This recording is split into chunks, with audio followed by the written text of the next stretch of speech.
Holly, welcome to the Retail Whore Podcast. Thank you. Thank you for having me. I'm so excited. Okay, the funny backstory on this is that you had reached out to me through the podcast to talk to me about merchandising, and your brand is Dune, and we rep, or sales producers reps Dune, and I do sales producer showroom in Las Vegas and in LA. And I said to you, like, you do realize I work for Bonnie at Sales Producers, right? And you had no No, idea.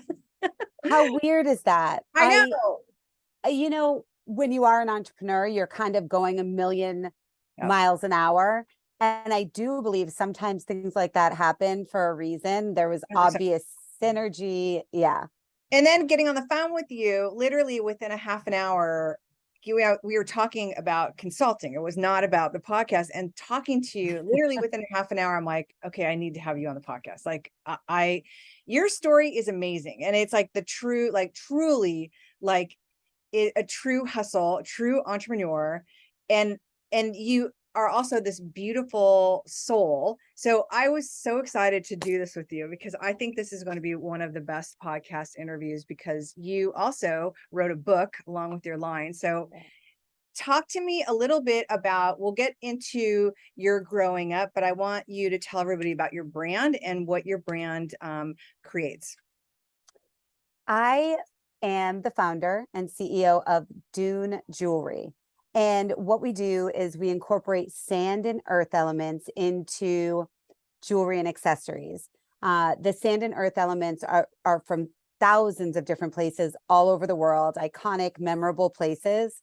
And the idea is that it's a tangible reminder of an adventure, or it's a memory, or it's a way to manifest, your next adventure. So, excuse me. So it's been a wild ride. I started at my kitchen table almost 12 years ago, and I was making jewelry for friends and family using sand from Cape Cod, where I grew up. And they would say, oh, can I bring something back from Bermuda? Or I just went to Iceland, or, and I'd say, yeah, just bring a little pinch back.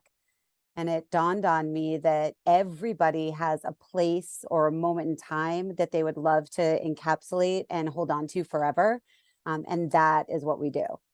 You also, which I didn't know until I did the show with Burt's Pharmacy, our rep Gigi was talking about it, and you also encapsulate pets that have passed away as ashes. We encapsulate human cremains. We call them cremains. Human ashes, pet ashes. People have sent us. So if you don't want to choose from our sand bank, you can send in your own elements. So it could be it could be sand, it could be ashes, it could be, people have sent in dog or cat hair, which sounds, you're kind of like, oh, that's interesting. But our studio is full of artists. So I don't make all the jewelry anymore. We have a team of artists, and they'll make pretty much anything look beautiful. Bark that has fallen off the redwood trees in the redwood forest. People have one woman sent chihuahua teeth. One woman sent clippings of a baby onesie. That was her only child's favorite onesie. So it really has grown into what I call experiential jewelry, because we capture experiences in every single piece. One of the questions I have is because you sell to regular retailers, but also, because it was funny because Erin, who is the buyer for Burt's, who I was doing the show with, she was like, this would be a perfect thing for veterinary hospitals because you are, I'm a pet mom. I'm not I don't have kids. Our dogs are literally our kids. And it's like, I can't think of better way of encapsulating, but it's like, it should be in veterinary offices. If it's not, like, literally, like, I was telling Karen, you need to go do that. You need to go, like, sign them up. Yeah, I agree. I think veterinary offices, I even think funeral homes, it's, not to go straight to the ashes part of it, because it is just a portion of our business, but it's so sentimental. Or you could do flowers from a funeral or a wedding or that type of moment. So we have worked with garden centers Uh, and inlay flower petals into each piece, which is actually really beautiful. that's Uh, actually really big right now. Like there's downtown LA, there's a cash and carry, so it's all fast fashion. And there must have been 3 rows of pressed floral necklaces, earrings, and I think cuffs. They're so pretty. yeah, so pretty because really like in our store in Alaska, we have a brick and mortar in Ketchikan, Alaska, and we use forget-me-not flower petals. That's the Alaska state flower. And there's like, I mean, it's this beautiful natural color, that periwinkle type of color that only is made in nature, right? Like it's amazing what Mother Earth gives us to work with. Oh, we've used flamingo feathers. That, Oh, oh, I mean, that pink is a whole other level of when you really get in there and see what that feather, I mean, it's just, it's so like multi layers of like corals and pinks, so pretty. Peacock so feathers. when the line that is at the show that are at showrooms, are there pieces that are already pre-made that you can buy, or is that just your examples of all the things that, because this is literally like, this is, I guess my question is, do people buy like, I'm just going to buy sand from California and it's already pre-made, or is it the other part of the business model, like where you work with somebody, obviously the store gets their information, gets the sample from the customer, they send it in, it's almost like a special order, it's almost like engraving something, or is it two parts of the business, or is it, how does it work That's a great bringing question. it Yeah, that's a great question. And I feel that in the beginning it was really difficult because retailers did not want um you know, and I'm starting to learn more about this, that you kind of want something easy that's easy to reorder and keep stocked. Whereas the setup of Dune is going to take you time because you've got to sit back, you've got to think what in your area, like what is your area known for? Is it the beaches? Is it the mountains? Is it a specific hiking trail? Is it a flower? And then because again, you can choose. So say I'm going to give you an easy example. If you're a store on Cape Cod in Orleans on Cape Cod in Massachusetts, easy peasy, right? We can do a regional Cape Cod mix, and then we can do the 2 top beaches in Orleans, Nauset and Skakit, and you're golden. And we can mix in some turquoise and apatite, which is another beautiful blue stone, and we can make you and hydrangeas, which is known on Cape Cod. And then you've got this custom collection for your store. But if you're a store in Sedona, Arizona, and you're like, oh, there's no beaches. Well, no, but you have the most gorgeous clay earth in the universe that has healing properties. You know, Sedona is known to be a healing space on this planet. And so then, you know, you talk to the owner or the manager and you say, all right, you got to go get us a cup of that element. But that makes it so much more exciting because then they get to say to their customers, you know, oh, Mary Jane, who owns the store, went and collected a cup of sand, and that's what this piece is made from, and it's made custom for our store, and it's exciting. And you know, we're very customer centric, very, very customer oriented. We want our retail partners to feel special and to be able to offer something really unique. So the setup can be a little bit of extra work, but once you start selling, and you will sell, it's like it's an easy reorder, and then you can expand on the line and try other elements. But the initial setup can take a little time. how big of a footprint does it require? You can go as small as we have spinners, just a top of counter spinner that holds, I want to say 24 pieces. We say, you know, our minimum buy-in is $1,500. Because if you don't make some sort of splash with it, it's going to get lost. And we've learned that over the years. Yeah. I remember the first time I went to America's Mart in Atlanta, January, our first trade show ever. I said to people, because I didn't know what I was doing. I had no idea what I was doing. I said, order $250 worth. If it doesn't sell, I'll take it back.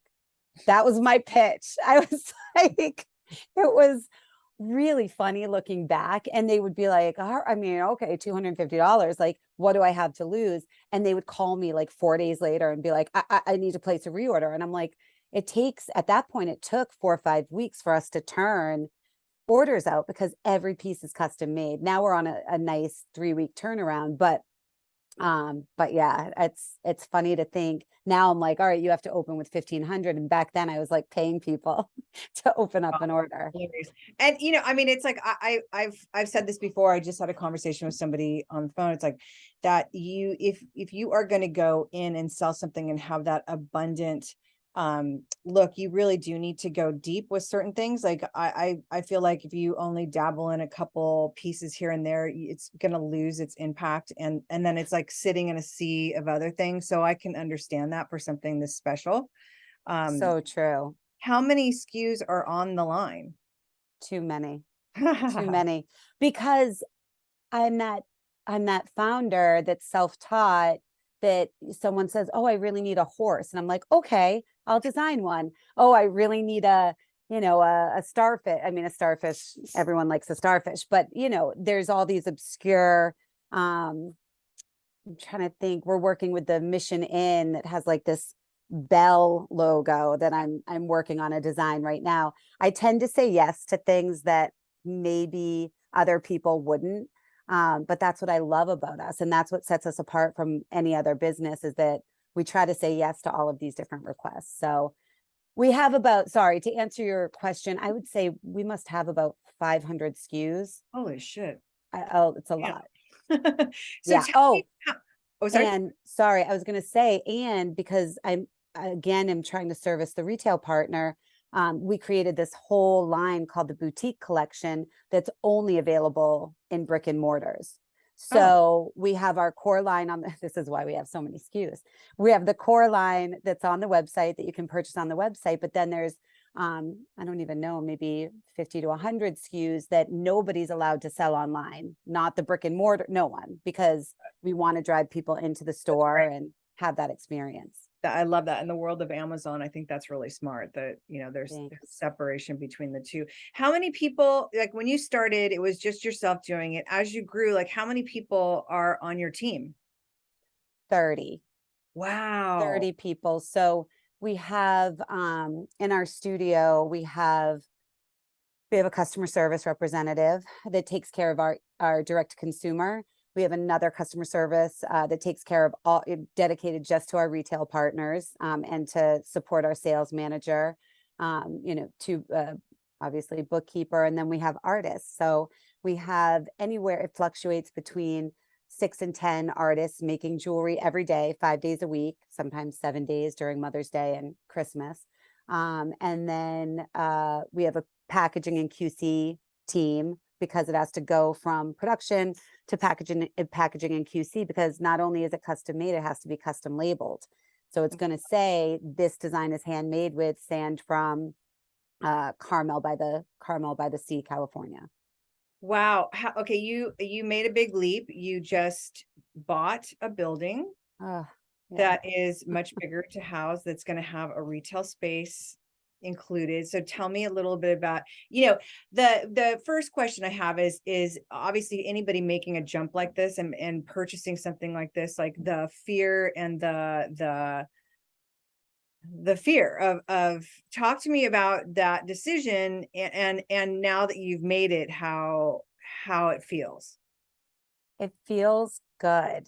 Well, today it feels good. Yesterday, I could have been crying yesterday. So, no, I mean, it's a roller coaster. Entrepreneurship in general, it's the greatest adventure of my life. And it's up and down and all around. And one day you can talk to me and I'm like, oh, we're going under. And then I'm like, we're taking over the world. It's just, and maybe that's just my personality, but I do believe in some form, every entrepreneur goes through those ups and downs.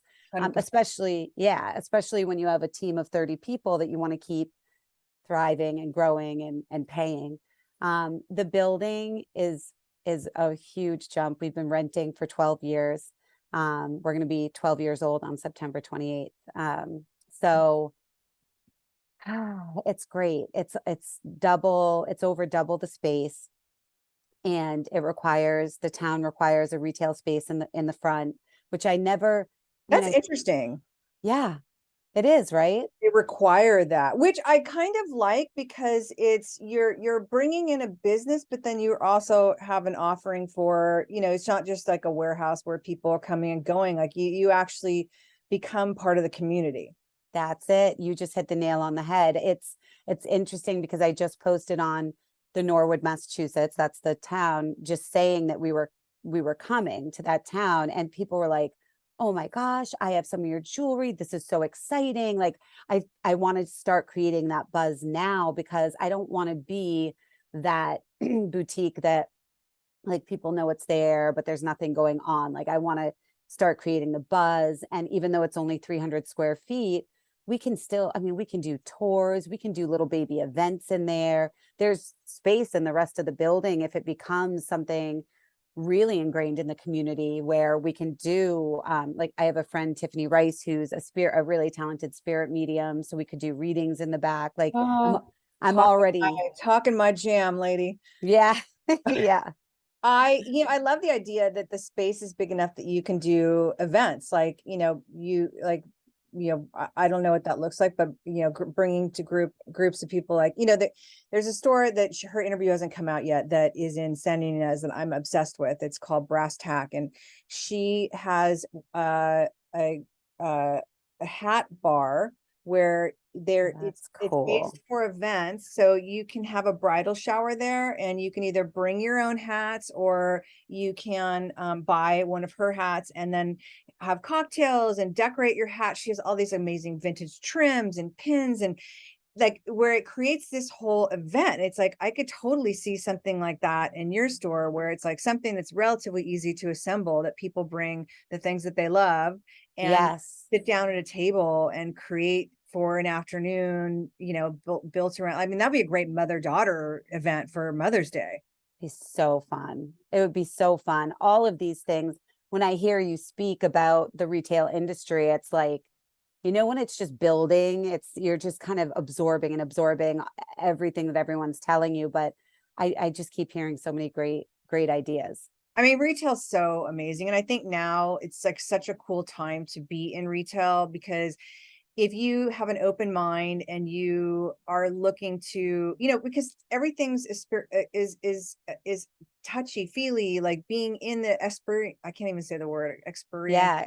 Experiential. Yeah. Like, I think that is truly the way, because I'm over everyone saying Amazon, Amazon. It's like, honestly, like, the having stores that understand, people being able to come in and interact with, whether it's an event or whether you have some, interactive exhibit in your store that people can, like Rock Paradise, we have um uh a geode cracker, and it's, you can pay, it's so Disneyland-esque. I love it. But you can go That's take your cool. geode and you put it in the machine and you hand crank it and it cracks it open, and the parent, whoever, leaves with like two halves of this beautiful geode. But I think that truly is like the way of retail right now, and like, what a cool time to be opening a store, and like, especially in a town that obviously is going to have locals and tourists. Like, what is going to be your signature pieces that are inside the jewelry?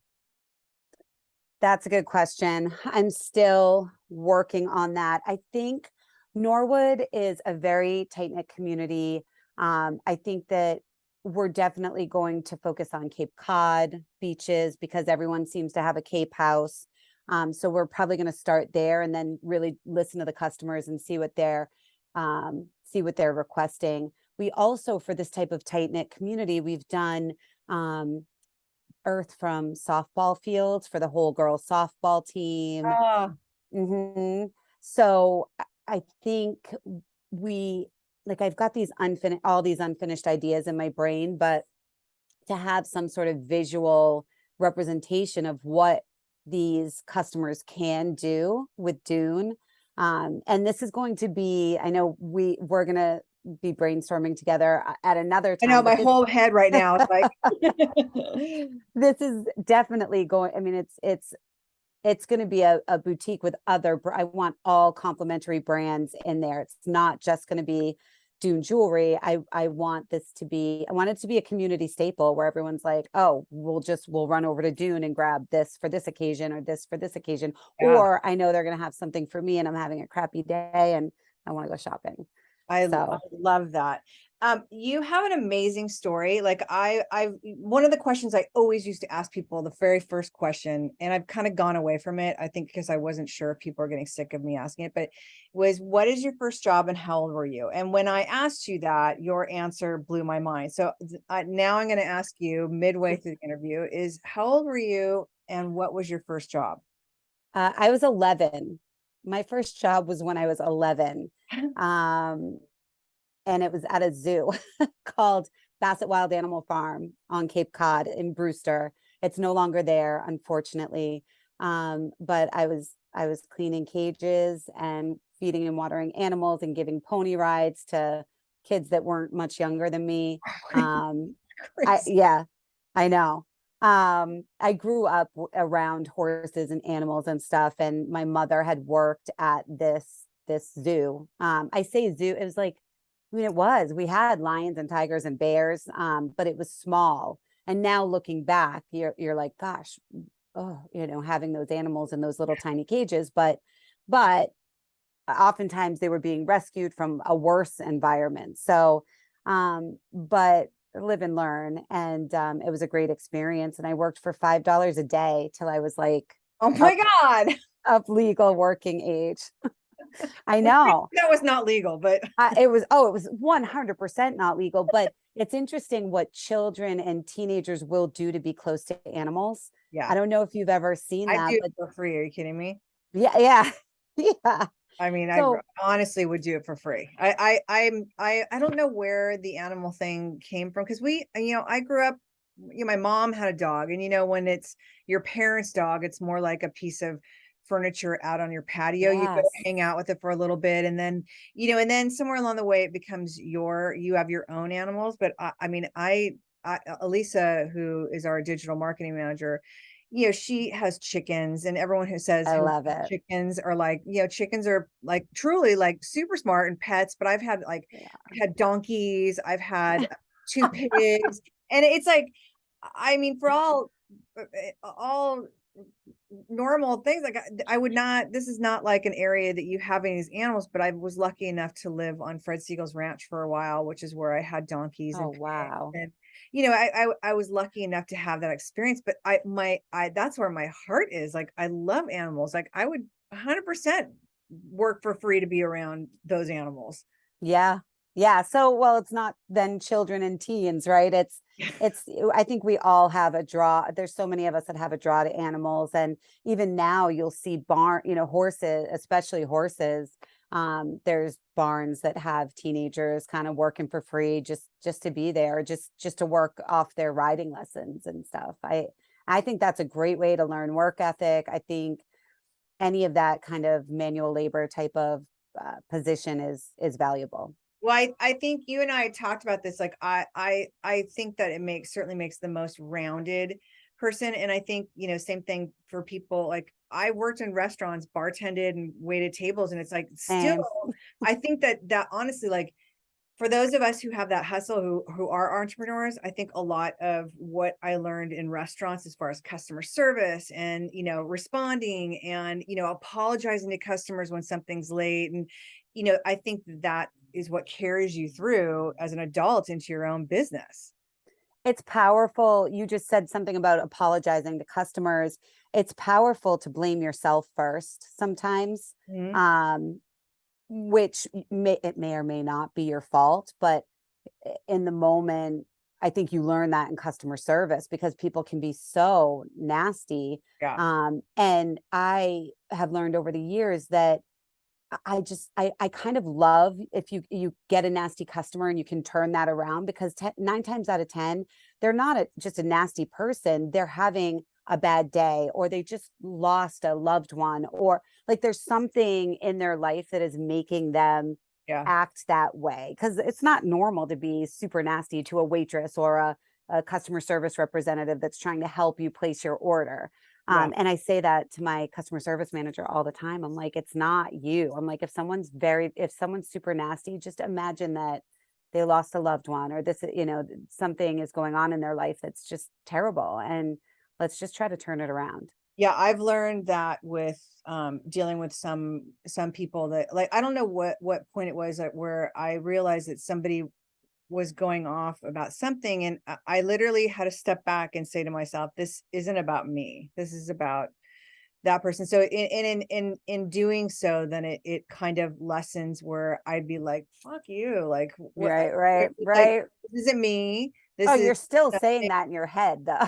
You're like, I mean, let's sometimes, be yes. honest. Yeah. But it definitely helps it helps lessen the anger part, because it's like it also takes off the responsibility. Like it doesn't, it's nothing that I've done.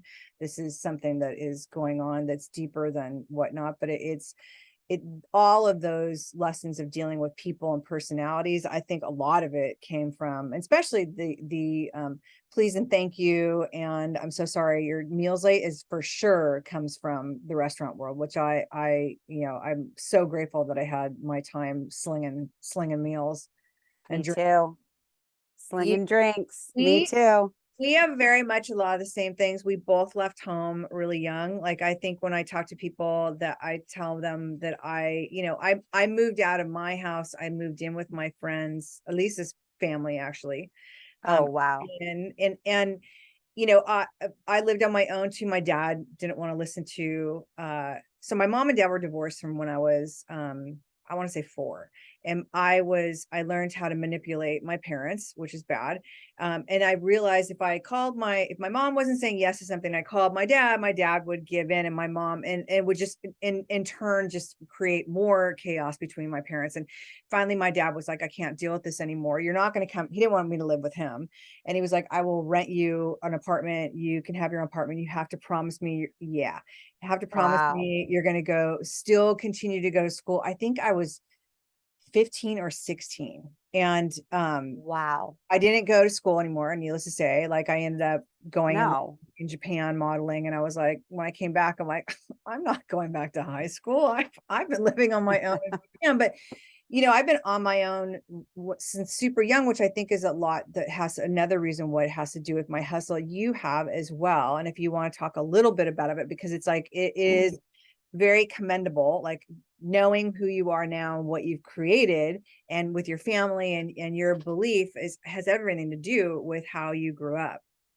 Yeah, yeah, and it's so refreshing. It feels good now to be able to talk about it. I think I mentioned to you previously, for a long time I was very ashamed.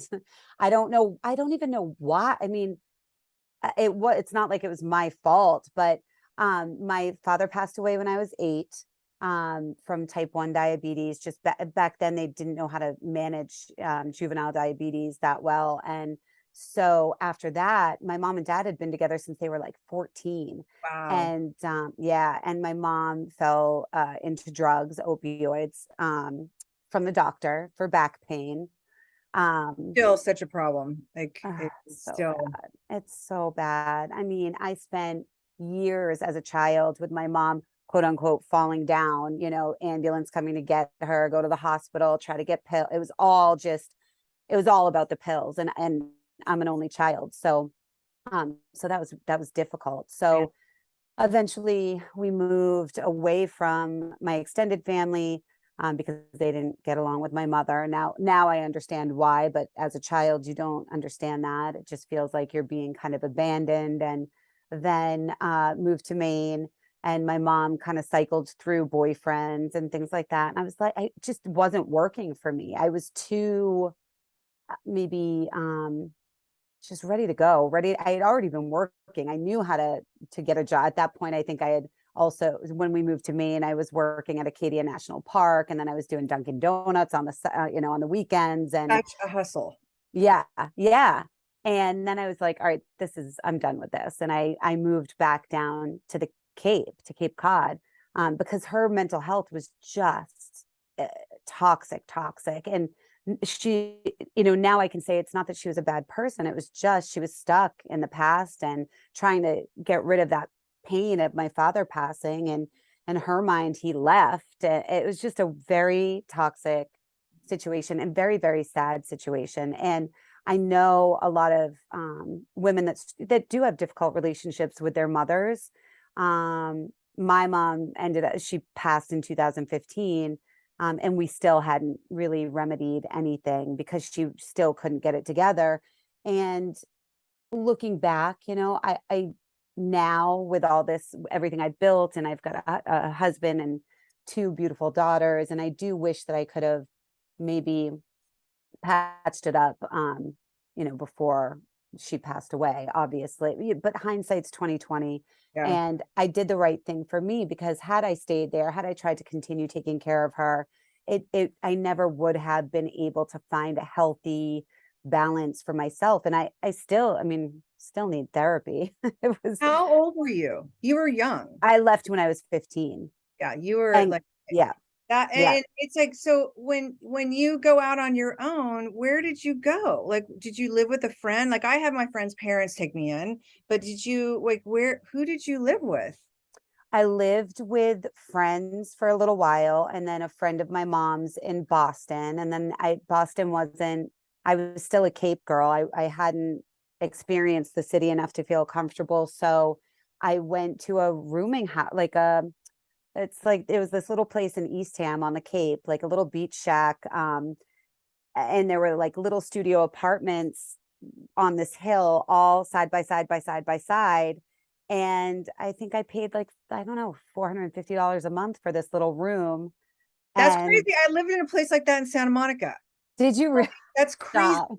Like, it's a historical building that's not there. I think it's a hotel now, but I That's what it was like. I lived in a room, and it's like shared bathroom. So everyone, shared the same bathroom. And there was Like a hostel almost. there's everything from kids, not, I was the youngest one there, but there was an old lady there. This is talk about going down a wormhole, but there was an old lady who I loved, that her name was Jeannie, and she was one of the original Rockettes. And she was like Stop. 80 or 80 something years old, and she, this is where she lived. And it was like the most amazing relationship I built with this lady. And she would talk about the days of, like dating the mayor of New York, and like just the most amazing, that was like the most amazing experience. And it's like so odd to hear somebody else that lived in something like that. That is weird.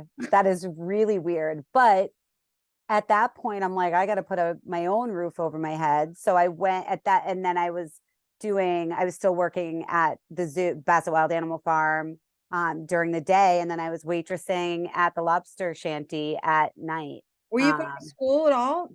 No, I dropped out of high school. I did try to take classes at Cape Cod Community College.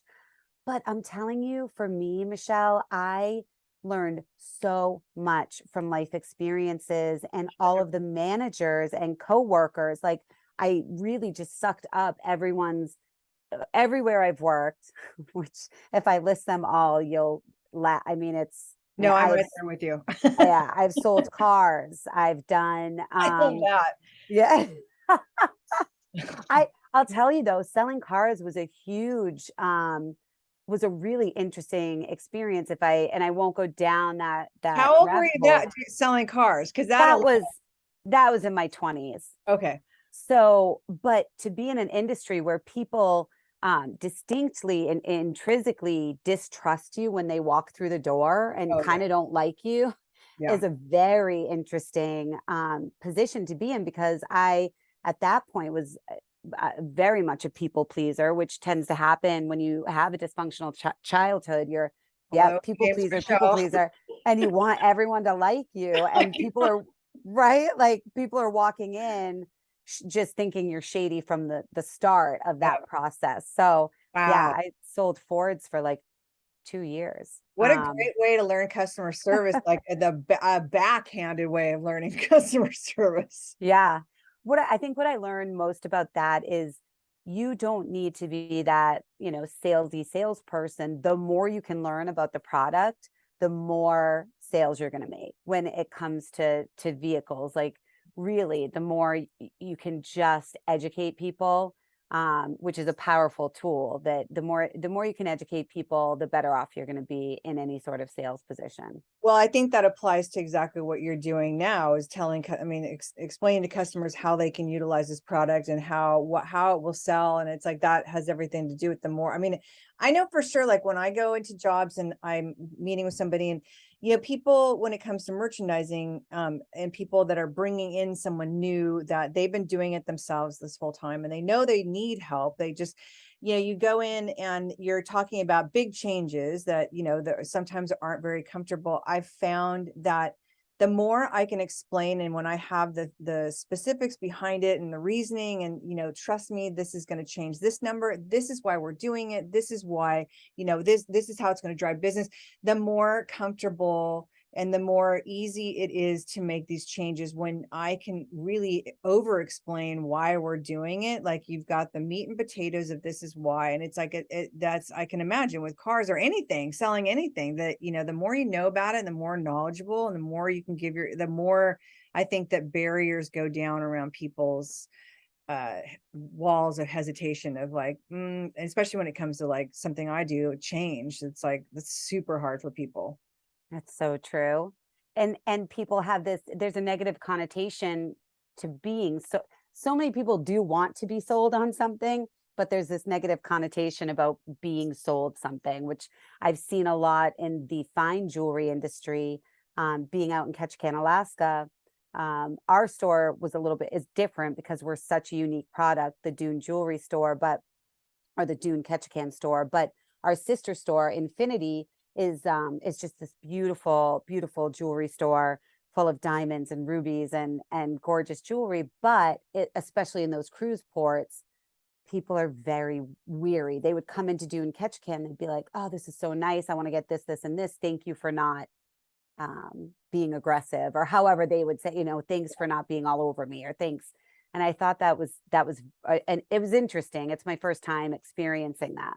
Well, I think it's more like, for me, with selling or salespeople that I connect with, where it's like, and I always just say this to my staff when I had stores at Fred Segal, was like, treat them like your friend. Like, you don't, it's one, the biggest annoyance I have when I go into stores, especially better upper stores, where it's like can I help you? Like, Oh, I okay, I'm know. sorry. Like, I mean, I remember like saying to my staff, like, you can't act, not that my staff did that very often, but it's like, you can't even come off like that. Like, number one, you're here selling clothes, and B, like, you have no idea who that person is or what they do or what they make. It's like, I've always had philosophy, and that's, I think, reason why I've worked with people for so long, is it they really are friends and family. And it's like, I think if you treat your customers, or people treat you like a friend or somebody, they really are genuinely interested, and they ask genuine question. It's not the canned, "Oh, I like your shoes," or "Cute dress." Like, it's like, it's a genuine conversation. And I think that really is what people are comfortable, where you can draw people in when it's genuine. When it's authentic. I know that's such a buzzword nowadays, but it's true. One 2-second story about the car dealership. I remember a guy rolling up on his Schwinn. Like, he came with a bicycle, like all plaid shirt, I mean, a hot mess. And big scraggly beard. I remember it like yesterday. None of the sales guys, I mind you, I was the only woman in the whole dealership at that time. It was You just don't see not many now. common. No, right? I mean, it's a tough business still, I would imagine, but I was the only one that wanted to talk to him. He ended up buying 3 utility vans for his business, for Oh his my painting God. business. I 3. love that. Yeah, it's funny because Fred, for those who knew Fred, know he was very down to earth. Like, he really wasn't a flashy guy. He didn't drive a flashy car. He had Eddie, who was his houseman, who Chinese houseman, who went everywhere with Fredo, like brought all his like herbs and everything like that. And Fred, like, Eddie drove Fred in his beat down Corolla or whatever he drove, and So cool. Fred would get out of the car, and it was like he had a uniform. It was a pair of silk access, basically joggers, and he'd be in a ratty t-shirt, and he'd have his Fred Segal canvas bag on his shoulder, and he'd get out of the car with Eddie driving him, and he'd walk up. And one of my clients, when I was there, they were like these college guys that made more money than God, or like they were out of college and started their own business and they made more money than God. And I loved when they came in because it was just like selling to guys is so much fun. But It they, is. I one of them was agree. like, Michelle, dude, did you see that homeless guy that just got out of the car? He's like totally carrying a Fred Segal Uh-uh. bag and everything. And I'm like, you mean him? I'm like, that's Fred. And they're like, oh my God, I had no idea. Like he was the most like you would never know. I mean, he was that down to earth and that, I down to earth might not be the best word, but he was just He was not chill. flashy guy. I mean, he was just, Yeah, just cruised in, but it's so you cannot judge a person by their cover or what a book by their cover. And I love absolutely not. that. Tell me a little bit about what your plans are for the wholesale, because you're repped in how many showrooms? Well, we are repped. Sales producers is the only showroom we do. Oh, okay. I thought you were We okay. we end up right. Oh God, am I giving false information? No, that's the only showroom because then we do temps at America's Mart, Surf Expo. Those are our two main shows. And JIS we have coming up in Miami. What's Um, JAS? JIS is a jewelry show. Okay. Um, and we go because that's where we see a lot of our Caribbean customers, Colombian emeralds and Wow. some of those the chains down in the Caribbean. And we're also meeting with Dufree, who are going to be rolling us out on some cruise ships. Hopefully Congrats. this season. Thank you. That's exciting. Um, and it's interesting how you're right about retail changing because even these huge companies are looking for more experiential opportunities where kind of the younger people that are coming on board are like, oh, Holly, can you come and make jewelry on a cruise and show people and Ooh. do a full experience for the cruise industry, which I wouldn't personally be able to, but certainly one of my sand artists could do that. Wow, Um, that's amazing. That's what a yeah. great, the cruise line and hotel gift shops all fascinate me. Like I would love my hands in on one of those opportunities. Oh, Michelle, let me tell you, we'll talk offline about that because the cruise, I feel like and someone might kill me for saying it, but the cruise industry and the cruise ports, I feel like they could use a whole Michelle makeover because it's been this just the kind of the same old, just Yeah. jewelry, just jewelry for Yeah. years and years and years. And that's wonderful. And I think it's great, but just a few really well curated shops in these cruise ports, I think would blow it out of the water. I mean, I think that what happens, like, there's not a lot of merchandisers or buyers for the gift shop or for hotel gift shops. I didn't know this. It's like a whole underground. Wheat is husband and wife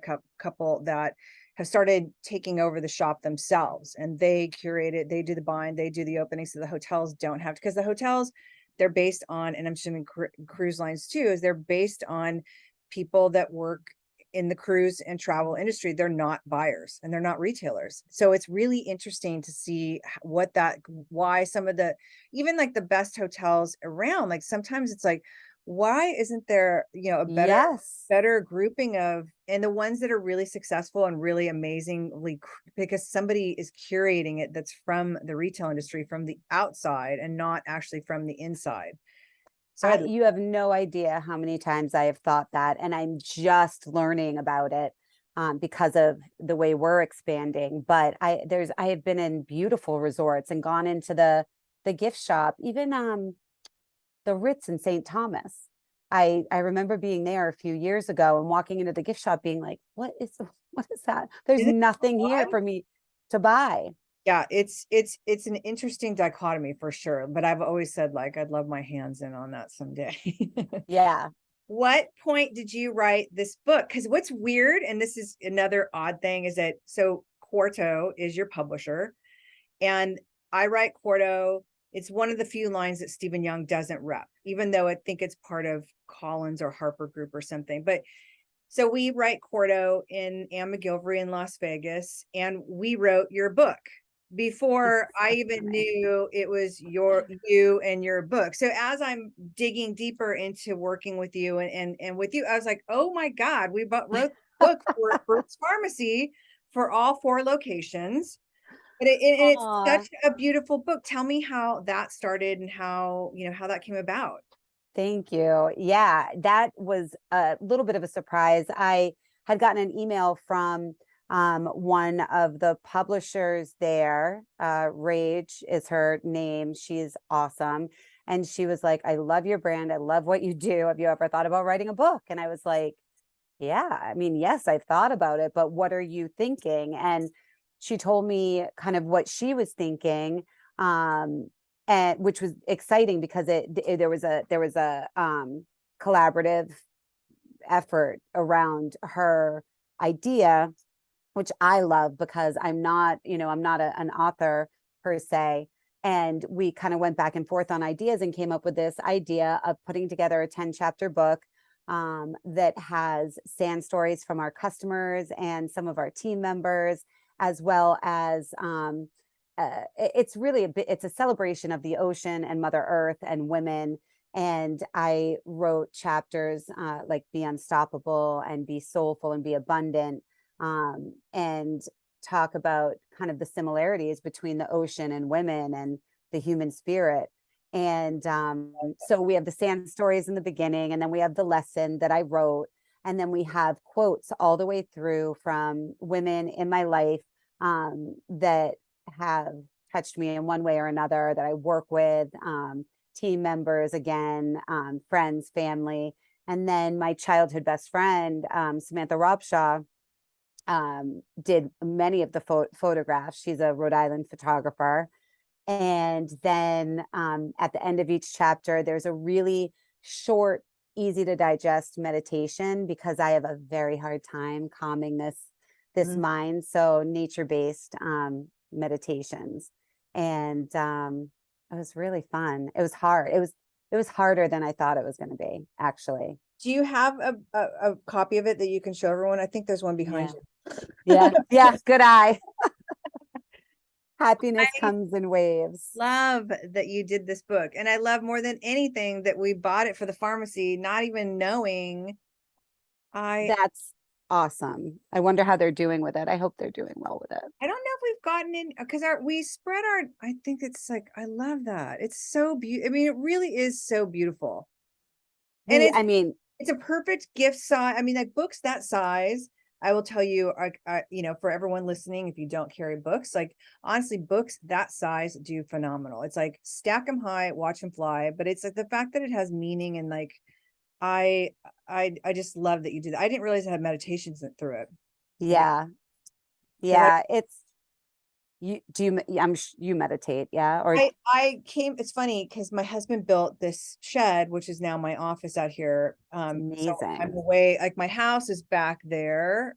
We have a big double lot and I was doing everything. I moved out of my office at the LA Mart and I moved into my office in the house or spare room. And I've outgrown that room so fast. And it was like when we started doing the podcast, and it's like all you could hear was my dog, 3 dogs, the Yeah. girls losing Yeah. their minds, like when the UPS man pulled up or the mailman. I mean, like, I'm not even saying walking up to the house, like literally they hear him come around the corner and they start losing their mind. And it just got to the point where it's like, I can't, and I could not get a realtor, anyone to return my calls on spaces that I was, No. yeah, like I originally intended. Like I wanted a warehouse where we could film and have an office. And as time was going on, I'm like, I cannot get an answer. So I'm like, I'm just going to order one of those Wayfair.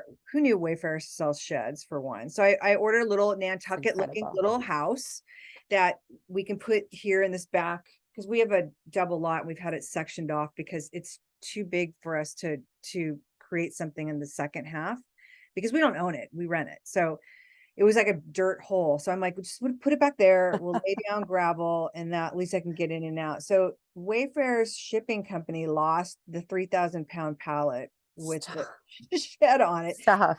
And my husband, the contractor, is like, I'm just gonna build you one. Like, I don't understand like why. I understand why you ordered it, but I'm just gonna build it for you. So I have this lovely little space that I can come back to. So I had said to him the other morning, I'm like, I'm going to start coming out here when it's dark still in the morning and light a candle and do my meditation. Cause I do have a gratitude practice. I do, have a manifestation book practice that I do. And then I try and read 10 chapters of a book that, is going to further me in my own Love that. self-love, self-help, self whatever. Yeah. But I came out here this morning to do it. I wish I was more consistent with it because much like yourself, like I can't, you get back here, you close your eyes and it's like, I'm instantly like, oh, I have to do that. And like the to-do list starts running but I know when I do it and I'm consistent with it, I'm so much calmer and I'm able Yeah. to stay calm in very frantic situations because merchandising under timelines that we're under sometimes, it's like you're a machine. Like it's just like trying getting it done and getting it out. And like, there's so much stress of that. So when I'm not working often, especially before big jobs, that's all that's running through my head is like Yeah. the list. And trying to calm that down, especially with as many balls as you have in the air, like it's really challenging. So I know if I'm consistent that I'm much calmer, nicer person. Yeah. Yeah. It's difficult. I mean, I certainly am not on a consistent basis, but all we can do is try and give ourselves grace and and be the best we can be. But I think too, like I like to be busy. I know oftentimes people will be like, oh, you should take a break this weekend, or you should go get a massage or whatever. And I'm like, and yeah, I'll definitely do that when I need to or feel that I absolutely have to. But sometimes I just love to be creating or doing or I don't know, or I like working. Is that I know I'm uh, not No, the and norm, but most people we interview are, I will ask you the next couple questions or what I always ask, right? And usually, you know, people are like, because we're all hustlers and entrepreneurs, like we are happier, yes, a vacation is amazing. And I know there's a point where we all push it way too far and it's like you are heading into burnout. And I think that yes, yeah, you learn and you understand when to dial back. But I truly think when you're doing something you love, that it's not work. It's something that, you know, I don't know if you follow human design. I was just gonna ask you that. What are you a man, Jen? Yep, manifestor generator. Me too. I love it. Okay, this is like so kismet. So I've learned to trust. I knew you were too. I knew you were. For All those of right, you who don't sorry. know what manifestor generators or what human design is, it works with the principles of your birth time, your birth city, and time, date, city, but it all and obviously date of your birth, and it Yeah, has to do with astrological as well as all these elements that have been put out into the world for thousands of years, and it is so dead on. Like my human like manifestor generator is more dead on than me as a Capricorn. It's kind of great, yeah, and I have learned to lean in and trust only doing things that light me up, because I realize I'm a people pleaser too. That's why I was like, hello, my name is Michelle. mhm. It's to the point where it's detrimental. Like, you can't say I no. know. And it's because I don't want to let people down. And because I really do love what I do, but mostly it's because I don't want to let people down. And it's a horrible trap to get into, because only person that doesn't benefit from it is the person, me. You. Learned when there's jobs where it's like somebody's referred me, and I don't want to let down the person that referred me, but I've learned to step back and really look at the project, and if it's something I can really dig my teeth in and I can make a difference in, and really like when we were talking, it's like I I I will clear a very busy schedule to do it, because it's something that I know is going to light me up, but it's taken a literal lifetime to figure that out. um Yeah. but it's hilarious. I knew you were like, man, a Yeah. manifest generator is like, man, I'm telling you. But It I mean, I've only known about it. My friend Danielle told me about, or, got me into it maybe a year ago. And I'll tell you, it's made me feel a lot better about a lot of things because it just makes sense. And, and I do a lot. And when, I mean, when people are like, oh, you're doing too much or this, but if you love it, the ideas and the energy are endless, and Yeah. it's wild. Like, and it's so exciting, and it's so, you don't get tired because you're so Yeah. excited and lit up by it. Um, but yeah, I really, I'm following it, and I love it. And it's really given me some very good insight on myself, and that it's okay. Like, it's okay There's to a follow my gut. there's a lady, her name is Erin Claire Jones, and she I is a think I human follow design. her. I mean, she did my chart, and it's like Oh, it's really, I mean, it's really crazy, like how I'm the first one, and I always tell everyone this on the podcast. I'm like the full woo woo girl. Like, I pull a tarot card or an animal spirit guide card or an angel card most mornings, and like I am that girl. As I I sit love it. here with a pyramid full of crystals next to me. Yep. But It's great. it's following that and understanding, doing what lights you up, I think, is what gives you energy. So for most people, getting back to that question, is most people um don't have a lot of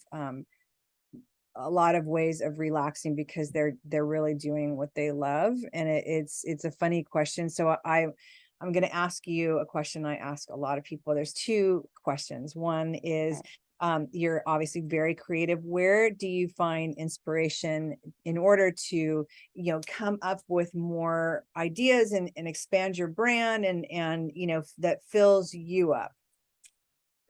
I have a really collaborative nature. So oftentimes I do find inspiration from our customers. I'll get a really, really sentimental story about why a piece of Dune is so important to them. And that tends to keep me very motivated and inspired. I'm a nature girl, so I'm up every morning, and except for during, like, when there's snow on the ground, I'll go outside barefoot. I've been barefoot since I was a Sure baby. thing. Love that. Yeah. Um, so I love being outside. Also, my daughters have become a huge part of my inspiration, because I'll say to Alexa, I'll be like, what do you think about, how would you design? I'm tired of the same old starfish. People love to do nautical when it comes to Dune. So I'll be like, what does a wave look like to you? Or what does a starfish look like to you? And it's funny though, because she's still in a phase where everything has to have crystals. So she'll do a whole design, and there's like a crystal here and crystal. What she means by crystals is like glitter. Like, she just wants glitter everywhere. But it's fun to do that with my daughters. I love that. So it really, yeah, it depends. A lot of it is reactive, which is typical of Manny Jen. But because I'm like, oh, they want to see that, and then I'm like, yeah, I'm gonna do that. Once in a while, I'll just sit and daydream and come up with designs that way. But that becomes difficult when you're running a multi-million dollar business. I don't say that to say it that way, but No, things you could say change. that. You Yeah, could I mean, say it's that. Like, yeah, you're running a multi-million dollar, like, don't downplay that. Like, that's like, yeah, I stand do up. downplay it. No. But yeah, and I'm running the multi-million dollar business with 30 employees and outside sales reps as well. Of course, I have an incredible sales manager and an incredible team that make me able to do that, but I'm still making day-to-day decisions and coming up with the strategy and everything. So you're flip-flopping between this um, want and need to be creative back to the P&L. Like, I'm lucky to have gotten a wonderful mentor in 2012, just a couple of years after I launched, where we were not in the same industry at all. I got him through SCORE. So they're usually retired business people who donate their time as mentors. So it's a great program. What is score? I have to write that. SCORE. Yeah, it's SCORE, just like it sounds. And I believe it's powered by the Small Business Administration, but definitely check it out. For people starting out, it's great. But it's also one of those things where it's like a therapist. You may have to go through a few mentors before you find the right one. but he was a very unlikely mentor. He manufactured like credit cards, like the physical plastic credit cards for years, but it was what I needed. I didn't need someone to mentor me in the fashion or artistic part of it. I needed someone to show me how to read a profit and loss statement and what the heck a balance sheet is, and why it's important to have a formula for your pricing. And he taught me how to be profitable from day one. So Wow, because that's amazing. we're bootstrapped, so I worked in another job. I was selling real estate when I started Dune, which I loved. I loved working in real estate. But so I was hustling, selling condos and houses in the Boston market for the first 4 years of Dune. So from 2010 to 2014, I was still selling real estate. Isn't it crazy? It's like me bootstrapping this, like my Yeah, main hustle and the payroll that, is going into it's like, but it's something that I feel like is needed. And I feel like it's something I'm passionate about. And it's same thing. It's like, if this, my main hustle is going to pay for this, then so be it. Like, yeah. I get that. Yep, absolutely. So sorry, to circle back to the inspiration part, um, it comes from everywhere, and sometimes it's reactive. And when I do get to calm down and just be creative, that is really fun. But it has become less. That time's become less available. It's funny you say that, because it's like for me, I find inspiration in magazines. Like I'll pour through I love fashion, magazines. and I mean it's like there's everything from food magazines, the way they style it, the way Hmm. all of it is. But it I wish I could, because we used to in Anthro, it was mandated that once a month you had to find, and you had to go on an inspiration day, and it was either if you find museums inspiring, if you find going through magazines inspiring, like, and I've stuck to that.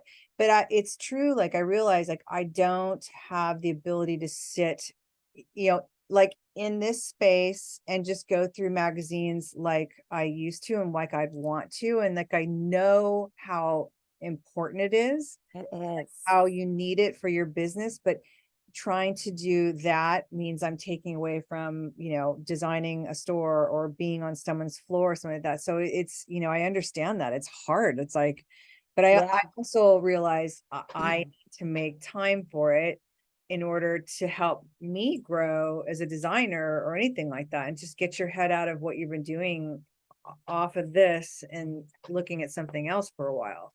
Yeah, absolutely. And now that you say magazines too, I love a good magazine, and I love Coastal Living is Oh my gosh, such I love that magazine. a great magazine. And now they're down to I think only 4 issues a year, but I So love that's that one of magazine. that C magazine, Santa Barbara magazine, those three are so well done. Like I get Yes. more out of those three magazines than anything. It's funny you say that. Yeah. My last question is, because this podcast was started, stories and lessons from a life in retail. So what is your biggest lesson? uh, every day. Well, I think I mean it's a little cliche, but just treating people well is so important. I think we can get caught up in our own shit and not give the attention to the people surrounding you that need you. I think that's something I've experienced recently with the move to the new studio, and we've never had a high turnover rate at Dune with our artists and with our team. And recently, our turnover rate has gotten a little bit higher, and I'm like, what am I doing wrong? Like, and I think that I was in Alaska opening the Alaska store, and I've been trying to obviously give my family time and energy. And I think that um, I got a little bit too far away from our core values here at Dune. And I wasn't, I don't know, I wasn't here enough. I think just to always remember to go back to your roots and circle back to your team, and always make sure that people are not only happy, but they feel fulfilled in the position that they're in. And, you're taking care of the people around you, because that's important as a business owner. So that was a recent big lesson.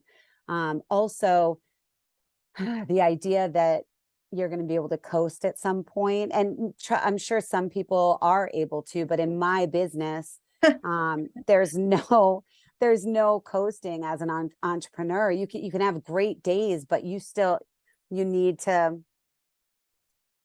there's always someone else that's out there that's going to try to do what you're doing, or there's competition, or there's all these learning curves with digital, because we have a direct to consumer website too, and that's like, you have to, not, you don't have to know everything, but you have to know enough, and you have to be willing to change and innovate and get creative with your business. And it's okay to go back and be scrappy. And I'm making jewelry today, so that's why I look like this today. I'm in the studio making jewelry with my team, training up new team members. And this is the first time that I've made jewelry in 4 years. Well, I I love that mean, you're there side by side with them, because it's like, Fred, a long time ago, when we were owners, like it was mandated. We were in the store like at least 6 days a week.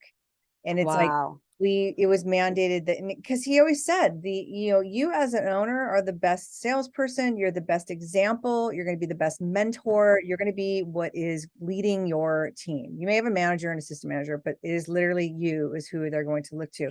And I love that you're there side by side with the team making jewelry today. And because I think there's not, I've interviewed a lot of people that aren't in their stores or on their, in their showrooms, because I just think that the people that we've been interviewing are super successful. And it's like, they're successful because they're there and they're involved, and it's not something that's done from far away. And like, I wouldn't even know how to run a store and not be in them. Like It's so true. I don't, I feel like also you're losing the ability to mentor. And to me, mentoring is like I love mentoring more than anything. And I think getting time to spend with them, mentoring them, as well as where they feel like they're part of the team. It's like, you as an owner, I think that people, it's like, I'm sure your employees are excited to be able to hang out with you for the day. Like, it's like, not like a celebrity, but it is kind of in a way like, oh, I get to spend Right, right. a day with Holly. Like, I think that